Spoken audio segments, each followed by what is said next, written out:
Hello and welcome everyone. I am S.K. Nigam, your chemistry teacher, and in today's session I am going to explain you the chapter number 9 of NCERT Chemistry of class 12th, and the name of the chapter is coordination compound. Okay, so let's begin.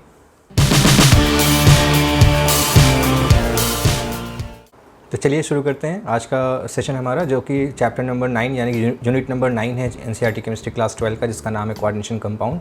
Coordination compound chapter में हम क्या क्या पढ़ेंगे वो मैं आपको one by one फटाफट बता देता हूँ क्या क्या चीज़ें हैं। और फर्स्ट ऑफ ऑल आपको ये बता देता हूँ कि 2020-21 में क्या चीज़ आपको नहीं पढ़नी है। तो हमारे इस सिलेबस में 2020-21 के सिलेबस में क्या क्या चीज़ हटा दी गई है। सबसे पहली चीज़ तो है stereo isomerism and geometrical isomerism and structural, means all the kind of isomerism जो है वो रिमूव कर दी गई है, वो आपको नहीं पढ़नी है। Importance and application of coordination compound नहीं पढ़ना है। और उसके साथ साथ आपको कुछ ऐसे पॉइंट्स हैं जैसे मेटल कार्बोनिल, जिसके बारे में ना तो डिलीटेड सिलेबस में लिखा हुआ है ना ही तो वो रिवाइज सिलेबस में लिखा है, तो मुझे लगता है कि वो आपको पढ़ना चाहिए मेटल कार्बोनिल। तो इस तरीके से ये सारी चीज़ें जो पढ़नी है और जो नहीं पढ़नी है वो मैंने आपको बता दी, ठीक है। तो हम चलते हैं कोऑर्डिनेशन कंपाउंड में, देखते हैं हमारी बुक में क्या क्या है, हम क्या क्या जानेंगे। तो सबसे पहले हम वर्नर्स थ्योरी पढ़ेंगे कि वर्नर्स थ्योरी क्या क्या बता रही है। देन उसके बाद कुछ टर्म्स के बारे में जानेंगे जो कोऑर्डिनेशन कंपाउंड से रिलेटेड टर्म है, इनके बारे में। देन उसका नॉमेनक्लेचर कैसे करते हैं कोऑर्डिनेशन कंपाउंड का। देन फार्मूला कैसे लिखते हैं, नेम कैसे लिखते हैं, फार्मूला कैसे लिखते हैं। आइसोमरिज्म ये हमको नहीं पढ़नी है, इसको हमें पढ़ने की ज़रूरत नहीं है for this session. Next session में होगा तो हम उसको फिर डिस्कस करेंगे। एंड देन फिर हम crystal field theory and valence bond theory discuss करेंगे। एंड एट लास्ट जो टॉपिक है वो हमें नहीं पढ़ना है, ठीक है, ये हमें नहीं पढ़ना है। तो इस तरीके से क्या क्या चीज़ें पढ़नी है, जो मैंने क्रॉस किया उसको छोड़ के बाकी सारी चीज़ें हमें पढ़नी है। कोऑर्डिनेशन कंपाउंड, इनका नाम, इसको हम कॉम्प्लेक्स कंपाउंड भी कहते हैं। This is complex compound. तो ये कॉम्प्लेक्स एक्चुअली है क्यों? तो कॉम्प्लेक्स कंपाउंड नाम या कोऑर्डिनेशन कंपाउंड नाम इसलिए पड़ा है कि ये ऐसे कंपाउंड्स होते हैं जिसमें कोई सेंट्रल मेटल एटम किसी आयंस के साथ या किसी न्यूट्रल मॉलिक्यूल के साथ जुड़ा होता है बियॉन्ड देयर नॉर्मल वैलेंसी, अपनी नॉर्मल वैलेंसी के से बियॉन्ड ये नंबर ऑफ आयंस के साथ या न्यूट्रल मॉलिक्यूल के साथ जुड़ा होता है, इसलिए इसको हम कॉम्प्लेक्स कंपाउंड बोलते हैं। और जिस नेचर ऑफ बॉन्ड के थ्रू वो जुड़ा होता है वो होता है coordinate covalent bond, coordinate covalent bond. So because of this reason this name is derived. The coordination compound means ऐसे compound जिसमें coordinate covalent bond भी पाए जाते हैं, इस वजह से इनका नाम पड़ा। तो ये मॉडर्न केमिस्ट्री की बहुत इंपॉर्टेंट ब्रांच है, मॉडर्न इनऑर्गेनिक केमिस्ट्री की ये काफ़ी इंपॉर्टेंट ब्रांच है, क्योंकि बहुत सारे कंपाउंड्स ऐसे हैं जो हमारी लाइफ से रिलेटेड हैं। जैसे हीमोग्लोबिन हमारे ब्लड का बहुत बड़ा कंपोजिशन है, जो सबसे इंपॉर्टेंट कंपोजिशन है। It is the complex compound of iron, ये शायद मेंशन होगा यहाँ पर, ये देखिए। क्लोरोफिल जो कि प्लांट में लीफ में पाया जाता है, ये मैग्नीशियम का कोऑर्डिनेशन कॉम्प्लेक्स कंपाउंड है। हीमोग्लोबिन आयरन का है। विटामिन B12 जो कि काफ़ी इंपॉर्टेंट विटामिन है, ये सारे मैग्नीशियम, आयरन एंड कोबाल्ट के कॉम्प्लेक्स कंपाउंड्स हैं, ठीक है। तो मेरा समझाने का मतलब ये है कि ये this kind of compounds are very much important in our daily life also. Along with this बहुत सारे और भी इसके एप्लीकेशंस हैं, जैसे इलेक्ट्रोप्लेटिंग में, टेक्सटाइल में, डाइंग में, मेडिसिनल केमिस्ट्री में बहुत सारे मेडिसिन्स हैं जिनमें इन कंपाउंड्स का इस्तेमाल किया जाता है। इसके अलावा कॉम्प्लेक्स कंपाउंड के कुछ कॉन्सेप्ट हैं जो जेम स्टोन्स में हम पढ़ते हैं कि जेम स्टोन्स में कलर क्यों होता है, किसी का रेड, किसी का पिंक, किसी का ग्रीन, उसमें भी हम इसमें से कुछ कॉन्सेप्ट को डिस्कस करते हैं। सो वन बाय वन इसको हम लेके चलेंगे। तो फर्स्ट ऑफ ऑल मैंने आपको बताया कॉम्प्लेक्स कंपाउंड ये स्पेसिफिक क्यों है, क्योंकि ये नॉर्मल वैलेंसी से बियॉन्ड इनके अंदर आपको पर्टिकुलर सेंट्रल मेटल एटम किसी आयन या न्यूट्रल मॉलिक्यूल के साथ जुड़ा हुआ मिलेगा, ठीक है। तो नॉर्मल वैलेंसी क्या होती है? फॉर एग्जांपल अगर मैं समझाऊं तो जैसे यहाँ पर देखिए आप, यहाँ पे लिखा हुआ है कि अगर बाइनरी कंपाउंड कोबाल्ट का है, इससे क्रोमियम का, कोबाल्ट का, पैलेडियम का, तो इसमें ये जो 3 Cl यहाँ जुड़े हैं, यहाँ 2 Cl और यहाँ 2 Cl जुड़ा हुआ है, तो ये इसकी नॉर्मल वैलेंसीज़ हैं, ठीक है। ये जनरली इस तरह के कंपाउंड ये बनाते हैं, ठीक है। This is the normal valency. पर अगर इसी क्रोमियम के साथ अगर मैं यहाँ पर H2O लगा दूँ, है ना, 2 H2O लगा देता हूँ, फिर यहाँ अमोनिया लगा देता हूँ 4, ठीक है, इस तरीके से इसको स्क्वायर ब्रैकेट में क्लोज कर देता हूँ, फिर यहाँ +3 लगा देता हूँ। तो अब ये जो इस फॉर्मूला आपको दिखाई पड़ रहा है, ये फॉर्मूला या मैं +3 की बजाय अगर मैं यहाँ पर +3 ना लगा के सीधे कंपाउंड ही बना देता हूँ, and the compound is Cl3 for example, this is the formula of that compound. तो इस कंपाउंड को अगर आप देखिए तो ये कॉम्प्लेक्स कंपाउंड है या कोऑर्डिनेशन कंपाउंड है, क्योंकि it is the combination of CrCl3, है ना। अगर देखें इसमें तो आप क्या क्या चीज़ आपको मिल रही है, CrCl3 मिल रही है, वाटर भी मिल रहा है और अमोनिया भी मिल रहा है। मतलब कहने का है कि ये कंपाउंड जो आपने यहाँ लिखा है ये एक से ज़्यादा कंपाउंड का मिक्सचर है, अगर फॉर्मूले को देखें आप तो। बट एक्चुअली क्या होता है कि whenever these compounds are form, तो जब ये कंपाउंड बन जाते हैं तो अब ये एक यूनिक प्रॉपर्टी के साथ बनेगा। Unique property means it is not having any, it is not showing any kind of property जो कि ये कॉन्स्टिट्यूएंट पार्टिकल से मिलकर बना, जिन कॉन्स्टिट्यूएंट पार्टिकल से, मतलब ना तो ये CrCl3 कोई प्रॉपर्टी शो करेगा, ना वाटर की शो करेगा, ना तो अमोनिया की शो करेगा। ये कंपाउंड अपने आप में एक अलग प्रॉपर्टी को एग्जिबिट करेगा, ठीक है। दिस इज़ द रीज़न कि ये कॉम्प्लेक्स कंपाउंड है, कि ये एक से ज़्यादा तरह के कंपाउंड्स के मिक्सचर से बनते, मिलने से बनते हैं, है ना। मैंने आपको क्या बताया, देखो 3 कंपाउंड के मिलने से ये कंपाउंड बना है। मतलब ये भी CrCl3 की भी अपनी इंडिविजुअल एग्जिस्टेंस है, वाटर की अपनी इंडिविजुअल एग्जिस्टेंस है, अमोनिया की भी इंडिविजुअल एग्जिस्टेंस है, पर जब इनको आप मिला देते हो तो एक डिफरेंट प्रॉपर्टी का कंपाउंड बनकर तैयार होता है, जिसका फॉर्मूला मैंने ऊपर लिख के दिखाया। तो अब ये जो कंपाउंड है ये कॉम्प्लेक्स कंपाउंड की कैटेगरी में आ जाएगा, ठीक है। तो अब आप देखो कि इसमें सबसे जो इम्पॉर्टेंट काम था वो अल्फ्रेड वर्नर का था, जिनको इसके लिए नोबेल प्राइज़ भी मिला था 1930 में केमिस्ट्री का। इनको 1913 में केमिस्ट्री का नोबेल प्राइज़ इनको मिला था, क्योंकि इन्होंने जस्ट कह सकते हो कि कॉम्प्लेक्स कंपाउंड की geometrical isomers and octahedral geometry, इन पे बहुत ज़्यादा काम किया था। और इन्होंने अपने कुछ कॉन्सेप्ट के थ्रू समझाया था, जिसको हम वर्नर थ्योरी के नाम से जानते हैं। और ये वर्नर थ्योरी के पोस्टुलेट्स पढ़ने से पहले इन्होंने ये बताया कि जो सेंट्रल मेटल एटम, जो कॉम्प्लेक्स कंपाउंड के सेंट्रल मेटल, क्योंकि इन्होंने बहुत सारा काम किया था, मतलब अनलिमिटेड कह सकते हो, कई सारे कंपाउंड इन्होंने सिंथेसाइज़ किए, उनकी प्रॉपर्टीज़ पढ़ी, उनकी आइसोमरीज पढ़ी, उनकी फिजिकल एंड केमिकल प्रॉपर्टीज़ की स्टडी की, और उसके बाद उन्होंने कुछ रिएक्शंस करा के कुछ कंक्लूजन्स निकाले थे, जो हम यहाँ पर आपको बताने जा रहे हैं, ठीक है। जो हमारी NCERT में लिखा है, इसके अलावा भी मैं आपको बताऊंगा। हालांकि लिखा तो NCERT में है, पर उसको अच्छे से थोड़ा सा एक्सप्लेन कर देता हूँ कि इन्होंने 3 मेथड से क्वांटम कंपाउंड की स्टडी की थी, ठीक है। पहला इसका जो पहले मेथड जो इन्होंने इस्तेमाल किया था प्रेसिपिटेशन मेथड था, इससे इन्होंने उसकी पूरी इन्फॉर्मेशन गैदर की थी। फिर दूसरा इनका कह सकते हो कंडक्टिविटी मेथड से इन्होंने इन्फॉर्मेशन गैदर की, 2 तो यहाँ पे आपको दिख रहा है, और तीसरा होता है यहाँ पे आइसोमरिज्म के थ्रू इन्होंने स्टडी की थी। तो इस तरीके से 3 अलग अलग मेथड्स के थ्रू इन्होंने कॉम्प्लेक्स कंपाउंड की स्टडी की। और प्रेसिपिटेशन का मतलब ये था कि मान लेते हैं कि कोई कंपाउंड है, फॉर एग्जांपल यहाँ पे कुछ फॉर्मूले आपको लिखे दिख रहे हैं अपनी NCERT में, तो आप देखो तो ये क्या है, COCl3 एक अपने आप में एक कंपाउंड है, उसके साथ साथ 6 अमोनिया के मॉलिक्यूल्स हैं। तो ये अमोनिया भी एक मॉलिक्यूल है, COCl3 भी मॉलिक्यूल है, तो इनके कॉम्बिनेशन से एक नया कंपाउंड बन रहा है। और ख़ास बात क्या है कि ये जो कंपाउंड बन रहा है, इसकी प्रॉपर्टी इनमें से किसी से भी इंडिविजुअली नहीं मिलती है, ये एक यूनिक प्रॉपर्टी है, ठीक है। तो इस तरीके से अब इन्होंने क्या किया, प्रेसिपिटेशन मेथड में क्या करते हैं कि हम ये करते हैं कि इसको हम सिल्वर नाइट्रेट के साथ रिएक्शन करते हैं, नोन कंसंट्रेशन दोनों की ले लेते हैं, और हम ये देखते हैं कि कितने मोल वाइट PPT AgCl का बन रहा है। तो AgCl का वाइट PPT यहाँ से बाहर बन के निकलेगा।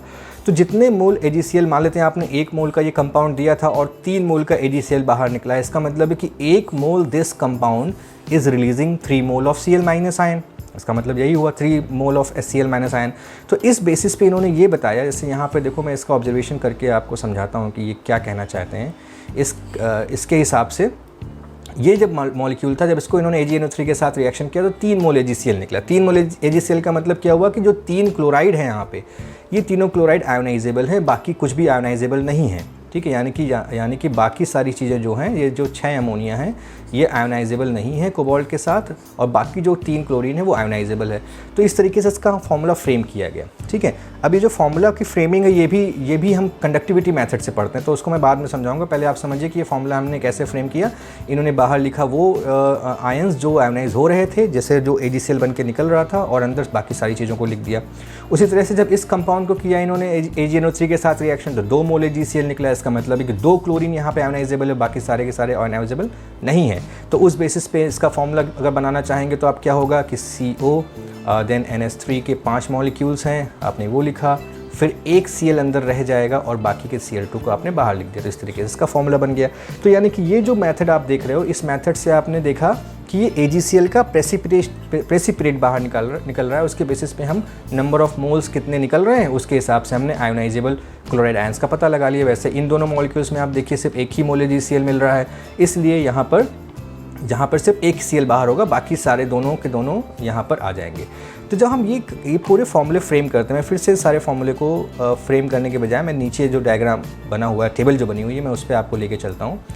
इस टेबल पे। तो ये जो टेबल आई है वो उसी से डिराइव की गई है and this table is completely related with the conductivity method, जिससे वर्नर ने ये आइडेंटिफाई किया था कि कौन सा जो मतलब कंपाउंड होगा उसका मॉलिक्यूलर फॉर्मूला कितना होगा। तो आप कंडक्टिविटी मेथड में ये नॉन कंडक्टिविटी से कंपेयर करते थे और इसके हिसाब से इलेक्ट्रोलाइट का बिहेवियर पता लगा लेते थे कि इलेक्ट्रोलाइट का बिहेवियर कैसा होगा।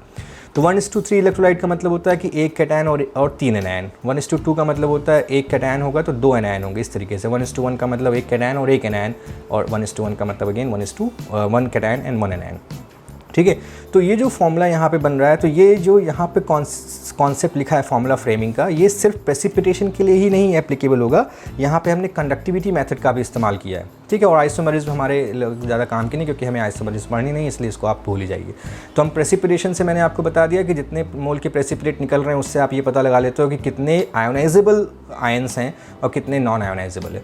तो आपने पहले देखा था, अब जब इस टेबल को ऊपर वाली टेबल से कंपेयर करिए, तो इस टेबल में देखो कि जब COCl3 6NH3 था तो ये 3 AgCl बाहर निकल रहा है। इसका मतलब 3 जो Cl- है वो आयोनाइजेबल है, तो इसको उन्होंने स्क्वायर ब्रैकेट के बाहर रखा और बाकी सबको स्क्वायर ब्रैकेट के अंदर कर दिया। ठीक है, तो यहाँ देखो अमोनिया कितने 6। दूसरा कंपाउंड देखिए, दूसरे कंपाउंड में 2 मोल AgCl निकल रहा था, तो इसका मतलब क्या हुआ कि 2 मोल AgCl निकलने का मतलब हुआ कि 2 Cl को आपने बाहर रखा, बाकी को अंदर कर दिया। जितनी भी चीज़ें थी सेंटर मेटल के साथ वो सब अंदर हो जाएगी। वैसे ही यहाँ पर भी इन दोनों कंपाउंड्स में आप देखिए 1 मोल AgCl 1 मोल AgCl, तो आपने सिर्फ एक Cl को बाहर रखा, बाकी सबको अंदर कर दिया। ठीक है, इसी को यहाँ पे इलेक्ट्रोलाइट्स की हम कैटेगरी बना के समझते हैं। तो अब ये जो कलर यहाँ लिखा है, ये सब भी मैटर आप बाद में समझ जाओगे, हम जब डिटेल पढ़ेंगे कलर क्यों ये शो करते हैं, तो वहाँ पे हम इसको समझाएंगे। तो कुल मिला के मेरे यहाँ पर जितना डिस्कशन था उसमें एक चीज़ खास निकल के सामने आई कि जो अंदर ग्रुप्स लगे हैं, चाहे वो अमोनिया हो चाहे वो क्लोरीन हो, उनके नंबर फिक्स हैं 4 के चारों का मॉलिक्यूल्स में। देखो यहाँ 6 अमोनिया है, 6 NH3। इस वाले कंपाउंड में अगर आप देखिए तो 5 अमोनिया और 1 क्लोरीन है, 1 क्लोरीन क्लोराइड आयन, तो यानी 6 यहाँ पर भी हो गए। इसमें देखिए 2 क्लोरीन है और 4 अमोनिया है, तो यहाँ भी 6 हो गए। यहाँ भी 2 क्लोरीन और 4 अमोनिया है, मतलब 6 हो गए। मतलब कहने का है कि इन चारों के चारों कंपाउंड में 6 एक ऐसी डिजिट है जो स्क्वायर ब्रैकेट के अंदर कॉमन है, और ये डिजिट जो है वो या तो न्यूट्रल मॉलिक्यूल सेटिस्फाई कर रहा है जैसे अमोनिया, या तो न्यूट्रल मॉलिक्यूल के साथ साथ कोई एनायन सेटिस्फाई कर रहा है जैसे कि क्लोरीन। ठीक है, और इसी बेसिस पे इन्होंने अपने पूरे कॉन्सेप्ट्स को, पोस्टुलेट्स को कुछ 4 पोस्टुलेट्स के तौर पे 1898 में इन्होंने अपने पोस्टुलेट्स दिए थे, और वो यहाँ पे हम डिस्कस करने जा रहे हैं। तो इन्होंने कहा था कि हर एक कोऑर्डिनेशन कंपाउंड में जो सेंट्रल मेटल एटम होता है उसके 2 तरह की लिंकेज या 2 तरह की वैलेंसीज होती है। एक को हम प्राइमरी वैलेंसी बोलते हैं और एक को हम सेकेंडरी वैलेंसी बोलते हैं। ठीक है, अब कौन सी प्राइमरी होगी कौन सी सेकेंडरी होगी, तो जो प्राइमरी वैलेंसीज वो होती हैं जो आयोनाइजेबल होती हैं, जैसे यहाँ पे जैसे 3 क्लोरीन, यहाँ पे 2 क्लोरीन, यहाँ पे 1 क्लोरीन, यहाँ पे क्लोरीन नहीं क्लोराइड होंगे ये। तो यहाँ पे जैसे प्राइमरी वैलेंसीज की ये जो वैलेंसीज आपको दिख रही है ये प्राइमरी वैलेंसीज को दिखा रही है, और जैसे यहाँ पे 3 हो गई, यहाँ पे 2 हो गई, यहाँ पे 1 हो गई, यहाँ पे 1 हो गई, तो ये these are the primary valencies जो कि हमेशा आयोनाइजेबल होगी और नेगेटिव आयन से सेटिस्फाई होगी। ठीक है, ये दूसरा पोस्टुलेट था। तीसरा पोस्टुलेट कहता है कि सेकेंडरी वैलेंसी जो होती है वो नॉन आयोनाइजेबल होती है, और ये कोई भी सेटिस्फाई कर सकता है, कोई न्यूट्रल मॉलिक्यूल जैसे अमोनिया था ऊपर, या नेगेटिव आयन जैसे कि क्लोराइड आयन थे। तो ये हो जाएंगी सेकेंडरी वैलेंसीज। तो सेकेंडरी वैलेंसीज कौन सी होंगी, जैसे इसमें इस कंपाउंड की बात करूँ तो जो अंदर जितने भी एटम्स लगे हुए हैं या ग्रुप्स लगे हुए हैं अदर दैन कोबाल्ट, वो आपको सेकेंडरी वैलेंसी को समझा रहे हैं। फिर जो 4th पॉइंट था वो ये कहता है कि जो आयंस या ग्रुप जो सेकेंडरी वैलेंसी को सेटिस्फाई कर रहे हैं वो 3 डायमेंशनली अरेंज होते हैं एक प्रॉपर अरेंजमेंट में। ठीक है, which corresponding to different coordination number. Coordination number क्या होता है कि these are the number of the groups और the atoms which are in direct contact with the particular central metal atom. ठीक है, तो इस तरीके से 4 पोस्टुलेट थे। मैं फिर से 1 बाय 1 रिवाइज करता हूँ। पहला पॉइंट ये कह रहा है कि हर एक कॉन्स्टेंट कंपाउंड या कॉम्प्लेक्स कंपाउंड में 2 तरह के लिंकेज होती हैं, प्राइमरी एंड सेकेंडरी वैलेंसीज, इसको हम कह सकते हैं। प्राइमरी वैलेंसीज, दूसरा पॉइंट कहता है प्राइमरी वैलेंसीज आयोनाइजेबल होती है जो हमेशा आयनाइन से सेटिस्फाई होती है। तीसरा पॉइंट ये कहता है कि सेकेंडरी वैलेंसी जो होती है वो नॉन आयोनाइजेबल होती है, इसीलिए आप चारों कंपाउंड में देखो 6 का जो नंबर है वो फिक्स है ना। 6 अमोनिया, फिर दूसरे में 5 अमोनिया 1 क्लोरीन, फिर तीसरे और चौथे में 4 अमोनिया और 2 क्लोरीन। ठीक है, तो फिर चौथा पॉइंट ये कहता है अच्छा सेकेंडरी वैलेंसी को कोई भी सेटिस्फाई कर सकता है, कोई एनायन भी सेटिस्फाई कर सकता है, उसके साथ साथ कोई न्यूट्रल मॉलिक्यूल भी उसको सेटिस्फाई कर सकता है। एंड 4th पॉइंट ये कहता है कि जो सेकेंडरी लिंकेज वाले जो ग्रुप्स होते हैं या एनायंस होते हैं वो अपने आप को स्पेस में इस तरीके से अरेंज करते हैं कि उनका एक पर्टिकुलर शेप हो जाता है। ठीक है, और वो वही उनके कोऑर्डिनेशन नंबर को डिफाइन करते हैं। फिर कुछ पॉइंट्स यहाँ पे और लिखा हुआ है, जैसे कोऑर्डिनेशन पॉलीहेड्रा क्या होता है, तो जो उसका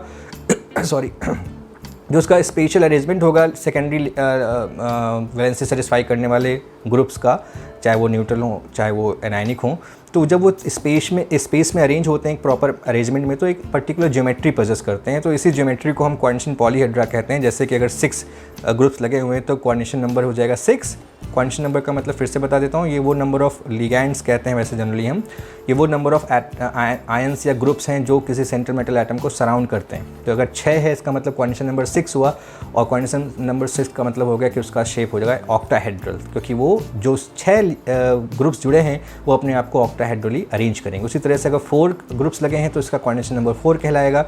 और ये 2 शेप रख सकता है, एक तो हो सकता है कि ये हो जाएगा आपका हाइब्रिडाइजेशन के बेसिस पे sp3 अगर हाइब्रिडाइजेशन है तो टेट्राहेड्रल शेप हो जाएगा, और अगर dsp2 हाइब्रिडाइजेशन होगा, अगर हाइब्रिडाइजेशन dsp2 होगा तो उस केस में ये स्क्वायर प्लेनर शेप रखेगा। तो all the things are mentioned in these topics, ये आप यहाँ देखोगे तो आपको मिल जाएगा। तो इस तरीके से है ना, जिस तरीके से नंबर ऑफ लिगैंड्स, सॉरी बार बार लिगैंड्स मेरे मुंह से निकल रहा है, लिगैंड मतलब सेकेंडरी वैलेंसी, तो octahedral, tetrahedral, square planar on the basis of the number of groups attached या number of anions which are satisfying the secondary valency, उसके बेसिस पे इनका शेप होगा।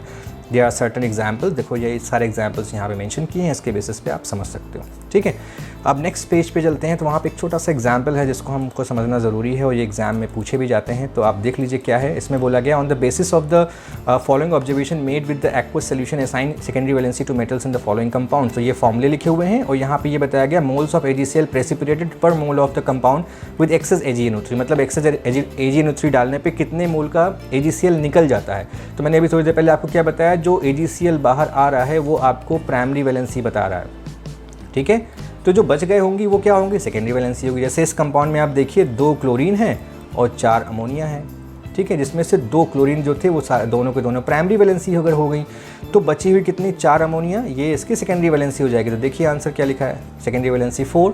ठीक है, जो नॉन आयोनाइजेबल है। अब इस कंपाउंड को देखिए 2 क्लोरीन है और 6 वाटर है। निकल तो सेंट्रल मेटल एटम, इसको तो आप टच करेंगे नहीं।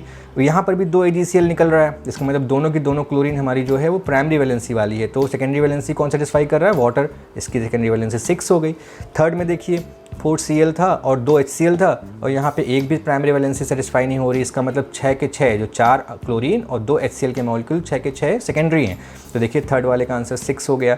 उसी तरह से इस कंपाउंड को आप देखिए 3 क्लोरीन और 4 अमोनिया है, टोटल 7 थे, जिसमें से 1 क्लोरीन बाहर निकल गया, तो -1 करोगे तो सेकेंडरी वैलेंसी कितनी आई, 6। यहाँ पर भी 6 है, और लास्ट में 2 क्लोरीन 2 अमोनिया था, एक भी प्राइमरी वैलेंसी नहीं है, यानी कि चारों के चारों यहाँ जो है सेकेंडरी वैलेंसी को सेटिस्फाई कर रहे हैं, इसलिए इसकी सेकेंडरी वैलेंसी 4 हो जाएगी। एट द सेम टाइम मैं आपको इसका फॉर्मूला लिखना ही बता देता हूँ कि मैंने आपको बताया कि सेंट्रल जो आप फॉर्मूला लिखते हो तो स्क्वायर ब्रैकेट के अंदर सेकेंडरी वैलेंसी के साथ सेंट्रल मेटल एटम होता है, और बाहर हमेशा कौन होता है, जो उसकी प्राइमरी वैलेंसी को सेटिस्फाई कर रहा है। तो अगर आप पहले कंपाउंड का फॉर्मूला लिखते हो तो यहाँ लिखोगे PD, ठीक है, देन उसके बाद 2 जो Cl बाहर निकल जा रहे हैं, और 2 ही Cl थे, दोनों Cl को आपको यहाँ बाहर लिखना होगा क्योंकि ये प्राइमरी वैलेंसी को सेटिस्फाई कर रहे हैं, और जो चीज़ बच गई है अमोनिया उसको आप अंदर लिखोगे। तो ये पहले वाले कंपाउंड का ये फॉर्मूला हो जाएगा। ठीक है, कॉम्प्लेक्स कंपाउंड का फॉर्मूला।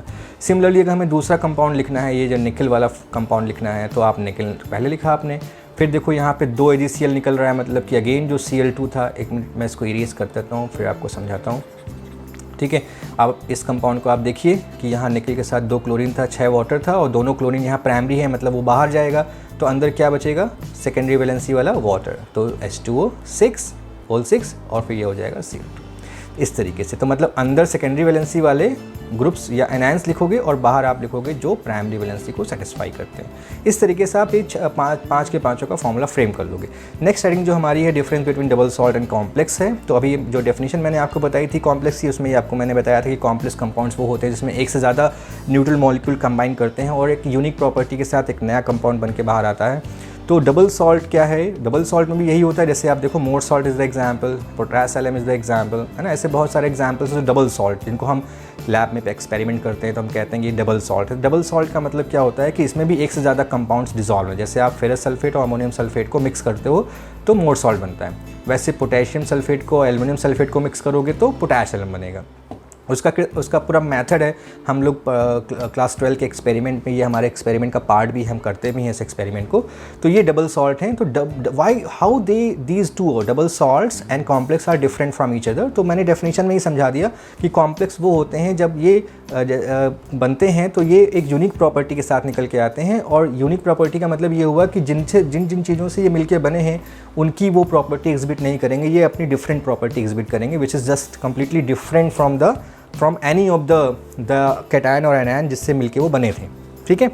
लेकिन जब हम डबल सॉल्ट की बात करते हैं तो डबल सॉल्ट जब आप इसको वाटर में डिज़ोल्व करते हो तो इमीडिएटली वो अपनी प्रॉपर्टी को भूल जाता है और वो अपने आयन से ब्रेक हो जाता है। इसका मतलब है कि वो हर अपने कांस्टेंट आयन की प्रॉपर्टी को एग्जिबिट करेगा, ठीक है। जैसे कि छोटा सा एग्जांपल, एक ग्रीन कलर का कंपाउंड है निकल क्लोराइड, ओके, NiCl2 एक ग्रीन कलर का कंपाउंड है, लेकिन जैसे ही आप इसको अमोनिया के साथ मिक्स कर देते हो, ठीक है, अगर मान लेते हैं हमने इसको 6 अमोनिया के साथ मिक्स किया तो ये पर्पल कलर का प्रेसिपिटेट बनाता है, पर्पल कलर का कंपाउंड बनाता है, और जिसका फॉर्मूला हो जाता है NiNH3(6). एक मिनट इसको थोड़ा ऊपर बढ़ा दें तो आपको अच्छे से दिखे, और ये ब्रैकेट क्लोज और बाहर Cl2, ये पर्पल कलर का कॉम्प्लेक्स बन जाता है, ठीक है। अब देखो ये ग्रीन कलर का कंपाउंड था और ये पर्पल कलर के कंपाउंड में कन्वर्ट हो गया, और अभी आप जब इसकी स्टडी करोगे तो ये अमोनिया की प्रॉपर्टी भी एग्जिबिट कर रहा था, Na2+ की प्रॉपर्टी भी एग्जिबिट कर रहा था, Cl- की प्रॉपर्टी भी एग्जिबिट कर रहा था before mixing with each other. Na2+ में Cl- की और अमोनिया तीनों की प्रॉपर्टी एग्जिबिट करेंगे, पर जब ये कंपाउंड बन जाएगा और आप इसकी स्टडी करोगे तो जब इसको आप वाटर में डिज़ोल्व करोगे तो ये जो आयन बनाएगा वो इस तरह का आयन बनाएगा, ठीक है, ऐसा आयन बनाएगा, ये एनायन और ये कैटायन। तो देखिए यहाँ पर Na2+ था, यानी इसका टेस्ट ये शो करता, इसकी प्रॉपर्टी ये शो करता, पर यहाँ पर क्या हो रहा है इस रिएक्शन में, देखिए, मतलब जब आपने इसको आयनाइज किया तो इस तरीके से ये दो कैटायन और एनायन जो बने ये ऐसे बन गए। तो इस सिचुएशन में Na2+ का तो कोई रोल रह नहीं गया, Na2+ के फॉर्म में तो टूटा नहीं, तो जो कैटायन था हमारा वो एक डिफरेंट प्रॉपर्टी के साथ अपनी प्रॉपर्टी एग्जिबिट करेगा। वही अगर आप पोटैश एलम की बात करें या जैसे मोर सॉल्ट की बात करें तो मैंने बताया मोर सॉल्ट में FeSO4 को और अमोनियम सल्फेट को हम मिक्स करते हैं, ठीक है, ये FeSO4 अमोनियम सल्फेट, फिर हम मोर सॉल्ट को बना लेते हैं, इसका फॉर्मूला ये होता है। लेकिन जैसे आप वाटर में डिज़ोल्व करोगे तो ये Fe2+ की प्रॉपर्टी भी एग्जिबिट करेंगे, सल्फेट रेडिकल की प्रॉपर्टी भी एग्जिबिट करेंगे और NH4+ की प्रॉपर्टी भी एग्जिबिट करेंगे, मतलब जिनसे मिलके बने थे उनकी प्रॉपर्टी भी ये एग्जिबिट करेंगे। लेकिन कॉम्प्लेक्स कंपाउंड अपनी डिफरेंट प्रॉपर्टी के साथ सामने आते हैं, यानी कि which is completely different from the their constituent cation और एनायन। ओके, सो बस अभी इस लेक्चर के लिए मैं इतना ही रखता हूँ। आपको मैंने प्राइमरी वैलेंसी सेकेंडरी वैलेंसी के बारे में समझाया, वर्नर के पोस्टुलेट्स बताए और डबल सॉल्ट कॉम्प्लेक्स कंपाउंड में डिफरेंसेस बताए। नेक्स्ट वीडियो जो हमारी होगी उसमें हम आपको कुछ एंटिटीज़ के बारे में समझाएंगे। एंटिटीज़ मीन्स कि जो टर्म हम इस्तेमाल करेंगे इसमें उसकी डिस्कशन करेंगे और IUPAC नॉमेनक्लेचर पे डिस्कस करेंगे। ओके, अगली वीडियो का वेट करिए। Till then bye bye.